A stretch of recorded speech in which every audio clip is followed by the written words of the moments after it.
Olá, queridos amigos e irmãos, que alegria falar com você mais uma vez através desse vídeo. Espero que você esteja bem. Eu quero convidar você nesse momento para que juntos então façamos novamente uma profunda reflexão na palavra do nosso Deus. Nas últimas semanas, nossos últimos encontros aqui aos domingos e quartas-feiras, nós viemos então estudando alguns pontos principais da palavra de Deus, ensinamentos importantes, algumas crenças fundamentais, doutrinas importantes também.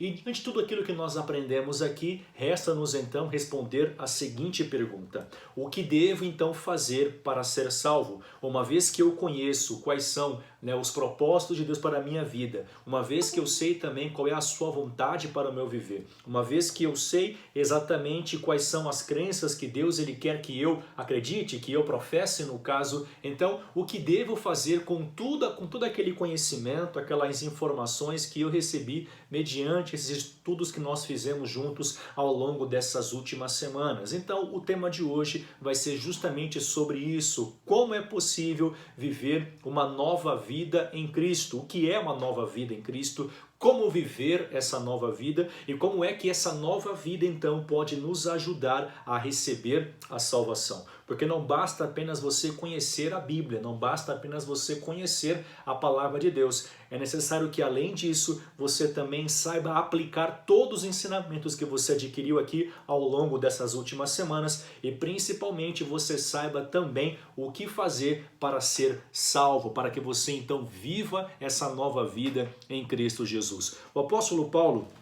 em sua segunda carta aos Coríntios, capítulo 5, no verso de número 17, ele traz a nós aqui importante revelação, importante mensagem, eu diria, onde ele fala sobre essa nova vida, sobre esse novo estado de vida que nós nos encontramos a partir do momento em que recebemos Cristo Jesus em nosso coração. E ele fala o seguinte: e se alguém está em Cristo, é nova criatura. As coisas antigas já passaram, eis que se fizeram novas. Então, novas são todas as coisas. É uma nova vida, é um novo começo, uma nova experiência, uma nova história, uma nova trajetória de vida, enfim. Quando você recebe Cristo Jesus em seu coração, algo novo acontece dentro também do seu coração. Uma mudança, uma regeneração, algo que nós chamamos também de conversão. E por que é importante que a gente então se converta a Cristo? Ora, todos nós antes de Cristo estávamos em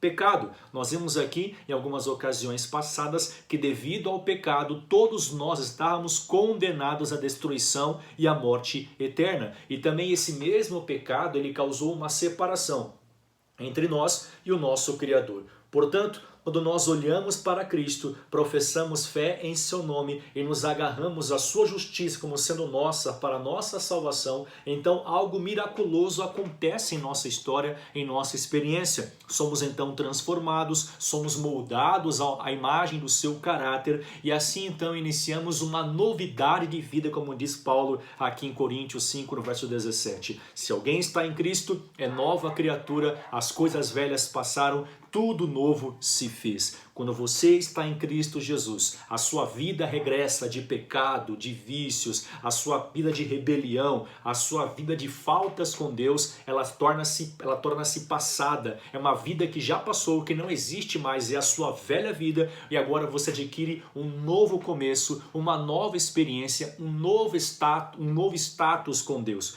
O mesmo Paulo em Romanos 8, no verso de número 1, ele confirma essa realidade quando ele diz o seguinte: agora, pois, já nenhuma condenação há para aqueles que estão em Cristo Jesus. Você vê? Então todos aqueles que estão em Cristo, diz ele em Coríntios, são novas criaturas. E aqui em Romanos 8, verso 1, ele amplia dizendo que todos aqueles que estão em Cristo Jesus, eles estão livres de toda e qualquer condenação, uma vez então que eles receberam a perfeita justiça de Cristo, que cobriu então a sua vida de pecados e faltas. Agora eles estão libertos de qualquer penalidade e qualquer condenação também que venha em decorrência do pecado. No verso 2 ele diz o seguinte: Porque a lei do Espírito da vida em Cristo Jesus te livrou da lei do pecado e da morte. Então, o Espírito que produz vida, ele trouxe a nós essa vida, uma vez que anteriormente, antes de Cristo, estávamos então mortos em nossos pecados. Então, o Espírito Santo, ele trabalha em nosso viver, regenerando o nosso caráter, o nosso coração, produzindo vida em nós que estávamos mortos em nossos delitos, e mediante essa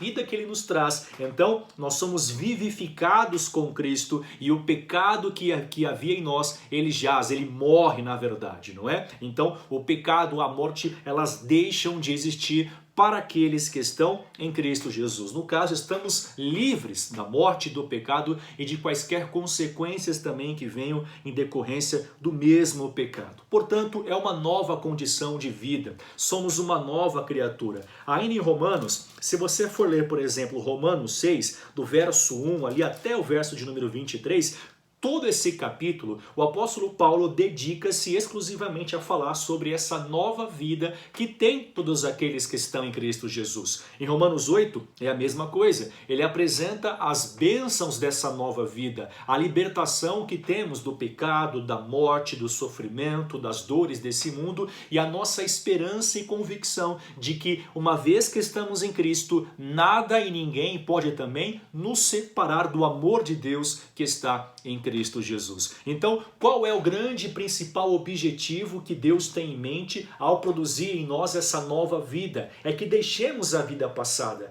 que abandonemos o nosso pecado, o nosso velho homem, que a gente então crucifique com Cristo na cruz a nossa velha natureza, o nosso velho eu, para que um novo ser, onde Cristo habita nesse ser, passe então a existir. Esse ser que na verdade quem produz a sua vida é o Espírito Santo, e então mediante essa nova vida gerada pelo Espírito Santo, possamos então não só estar livres da condenação, do pecado e da morte, mas usufruirmos também das bênçãos eternas em participarmos da natureza de Cristo. Quando estamos com Cristo, tornamos-nos então novas criaturas. Então, nesse mesmo momento, nós recebemos algumas bênçãos especiais. Uma delas, por exemplo, não somente é a conversão, que seria essa regeneração, essa transformação, essa nova vida, na verdade, mas principalmente em Cristo, nós somos então adotados por Deus Pai e passamos a ser parte de sua família, e somos então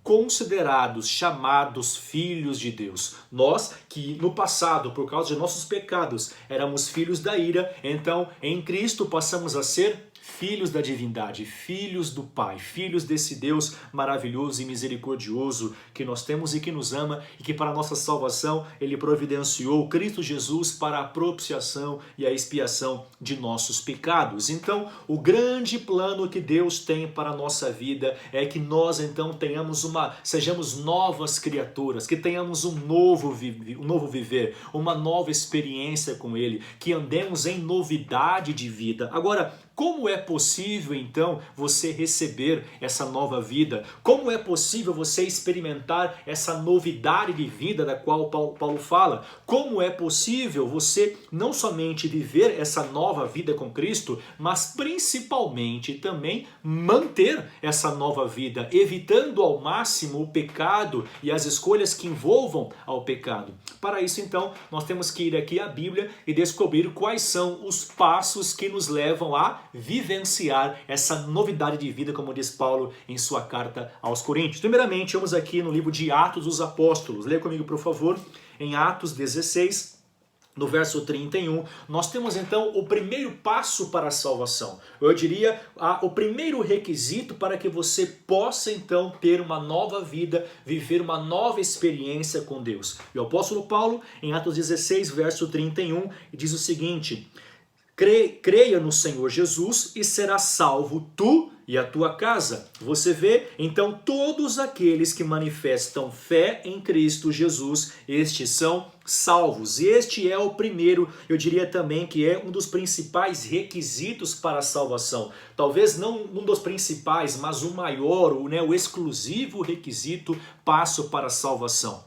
Em Efésios 2, verso 8, Paulo diz: pela graça sois salvos mediante a fé. Isso não vem de vós, é dom de Deus, não por obras para que ninguém se glorie. Então você vê que as obras humanas, elas não têm participação, envolvimento algum em nossa salvação. Ninguém é salvo por obras, ninguém é salvo por ser bom, por fazer obras de caridade, por fazer penitências, por exemplo. Ninguém é salvo por um esforço pessoal, um esforço próprio em buscar a salvação. Mas todos aqueles então que creem em Jesus, eles são salvos. Por quê? Mediante a sua fé. O que nos salva é a graça e nós recebemos então o acesso a essa graça mediante a fé. Diz Romanos 5, verso 2. Temos o acesso à graça de Deus mediante a fé em Cristo Jesus. Portanto, quando eu creio que Jesus é o meu Salvador, quando eu aceito o seu sacrifício propiciatório em meu lugar, quando eu aceito a sua dádiva de misericórdia e amor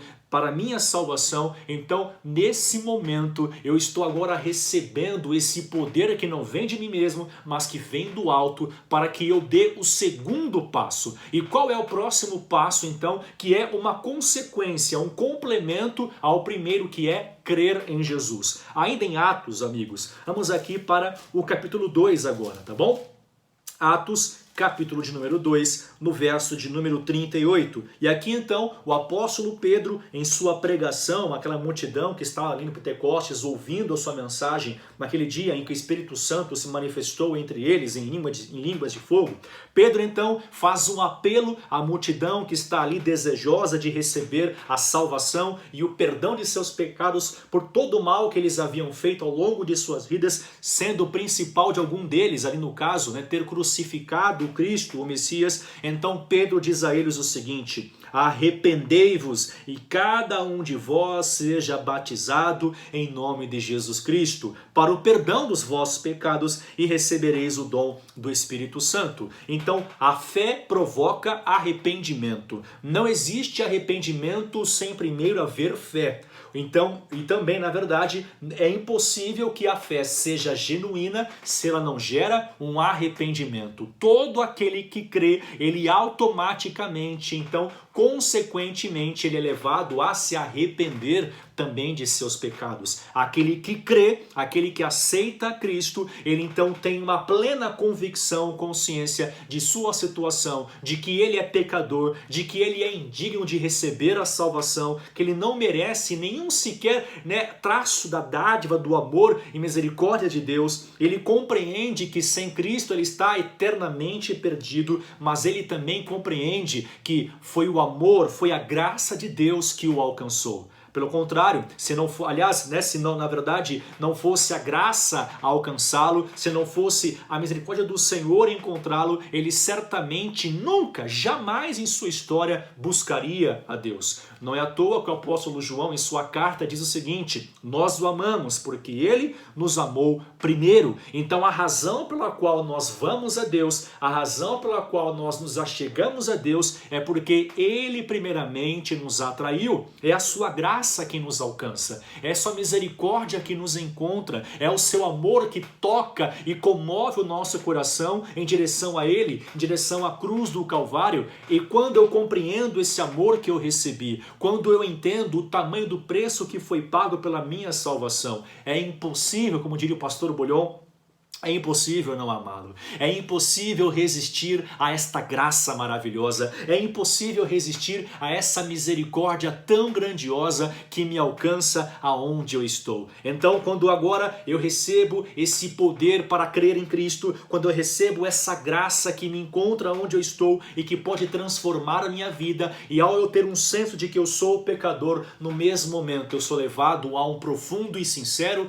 arrependimento. Entenda uma coisa: arrependimento não é a mesma coisa que sentir remorso, tá tá certo? Uma coisa é o remorso, outra coisa é o arrependimento. O arrependimento não somente é uma tristeza pelo pecado, por aquilo que você fez de errado, mas é uma mudança de pensamento e atitude em relação àquilo que você fez anteriormente de errado. Então, a pessoa arrependida, ela dá uma meia volta, ela abandona o pecado, ela deixa a sua vida de pecados e volta-se para Deus. É impossível que uma pessoa arrependida continue na prática do pecado, porque se ela continua praticando o pecado, é sinal de que ela não teve um verdadeiro arrependimento, tá certo? Por isso, meus amigos, entenda, é de crucial importância o arrependimento, porque esse arrependimento é o que vai levar-nos então a uma mudança drástica em nossa vida, nos desviando do pecado e nos direcionando para Cristo em sua cruz.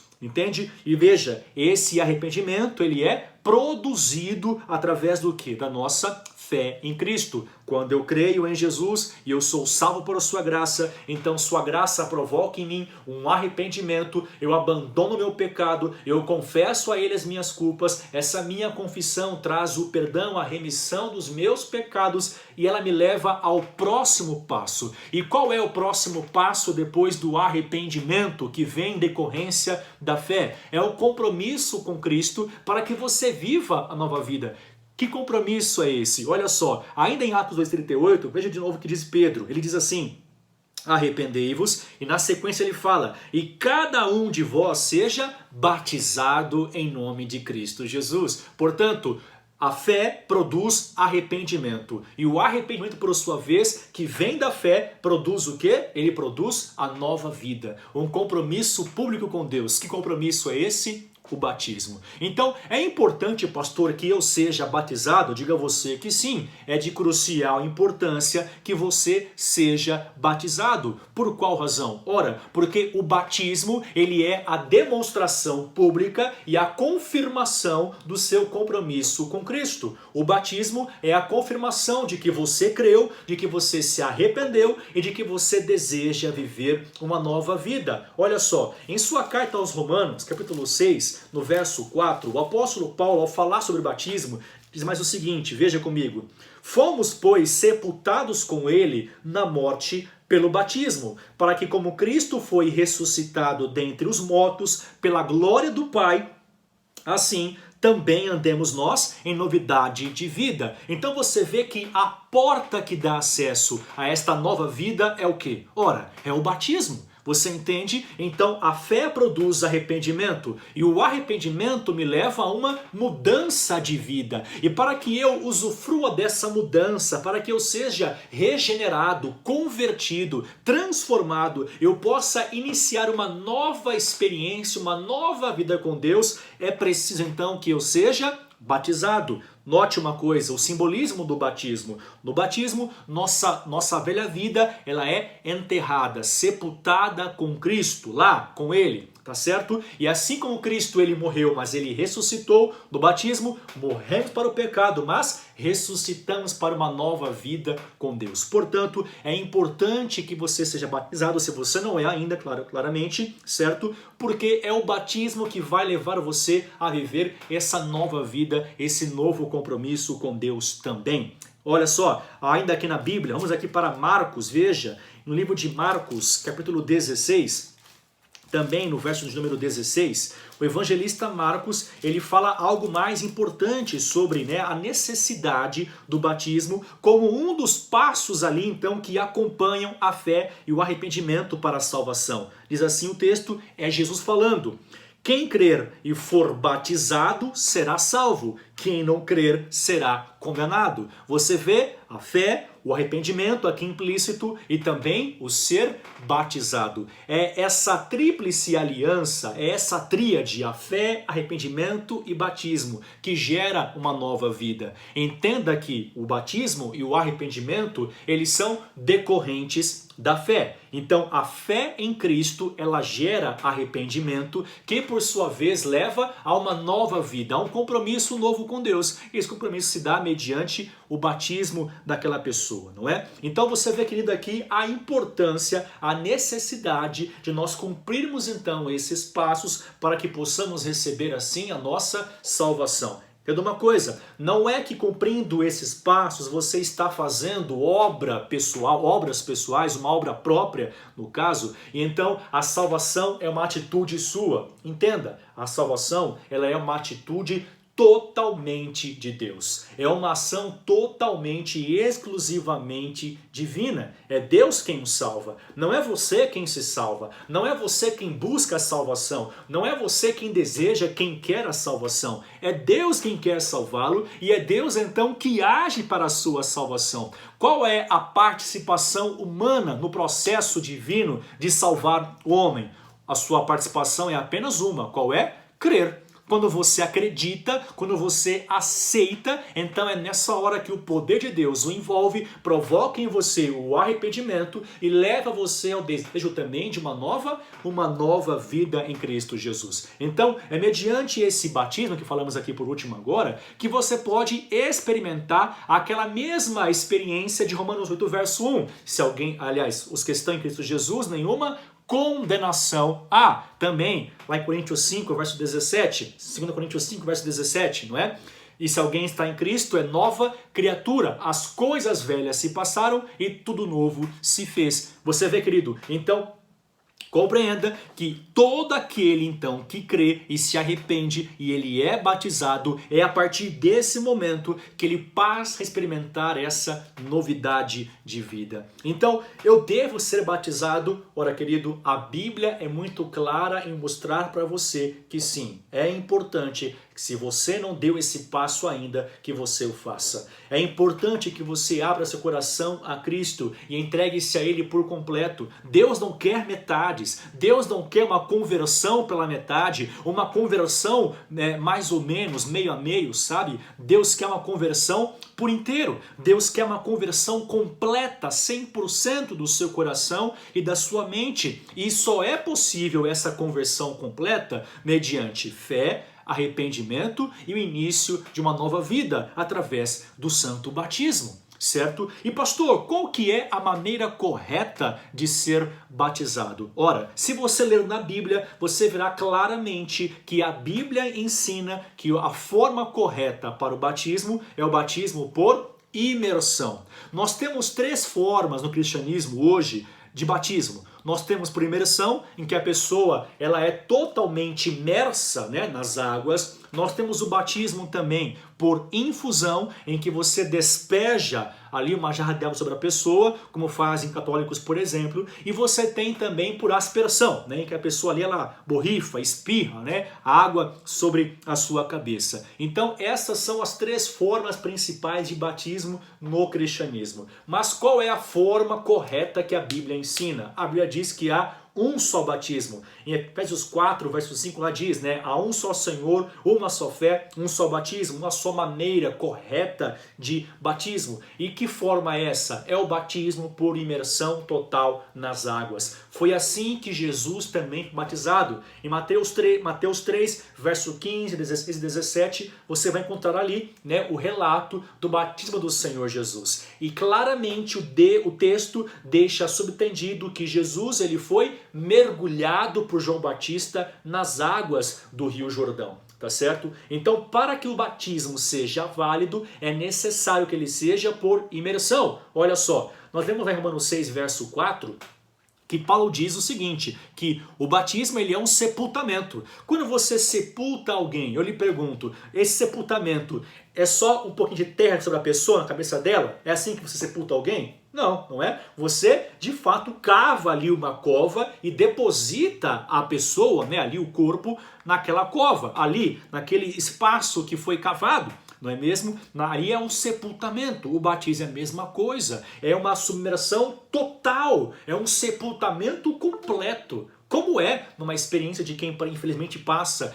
pela morte, por exemplo, ok? Outro ponto é que a própria palavra batismo, ela significa mergulhar. Então, queridos, nós temos todas as evidências dentro da Bíblia e até outras fora da Bíblia para crermos e afirmarmos que a forma correta de batismo é mediante imersão. Tá certo? Total submersão nas águas. Pastor, o que devo então fazer diante de tudo aquilo que eu ouvi aqui sobre fé, arrependimento e sobre batismo? Muito bem, aqui em Atos 22, verso 16, você vai encontrar a resposta. Leia comigo, Atos 22, verso 16, o texto diz assim, acompanhem comigo.